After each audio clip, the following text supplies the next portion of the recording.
Hey, Jason, these are workhorse planes, aren't they? I mean, they go back and forth and back and forth. So these pilots would have known this airspace back and forth, left and right.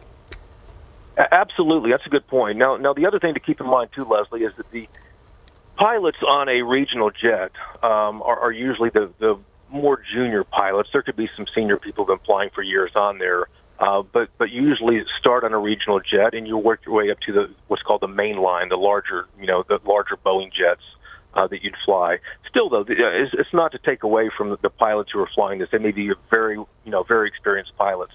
The other thing to think about too is the flight from Wichita. The four crew, were likely based probably in Washington, D.C. Wichita doesn't have a what's called an air base for pilots and for flight attendants there. So they're either going to be Washington, D.C. based pilots and flight attendants, or they're going to be coming in from other places like DFW, Philadelphia, or maybe Charlotte, somewhere like that. But just keep in mind, we don't hear about this very often. The American aviation system is at its safest point ever, and that's why it's so unusual for something like this to happen. But Leslie made a great point. If they were up 3,000 or 4,000 feet, there'd be room, and if it was daylight, you could see what's in front of you.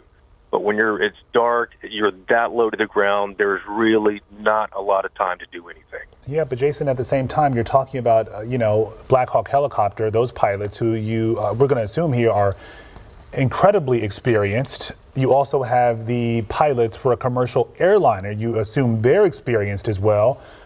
You also mentioned that landing. This is one of the toughest aspects of the flight.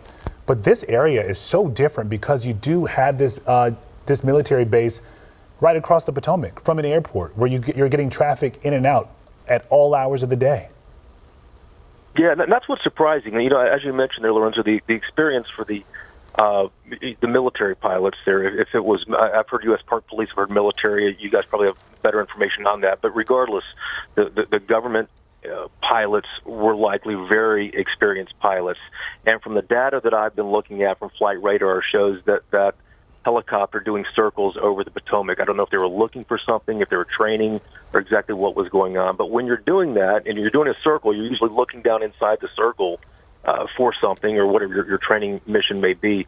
You still usually have a spotter, especially in a high traffic area like that area is around DCA. You have someone looking out for other air traffic out there, especially that low with planes coming in when you're on the edge of the runway like that. That's why I think the third thing that investigators will be looking at is whether air traffic controllers may have given both the helicopter and the regional jet permission to be in the same place at the same time. They may look at that and rule that out almost immediately, but I promise you that's one of the things that they will be examining.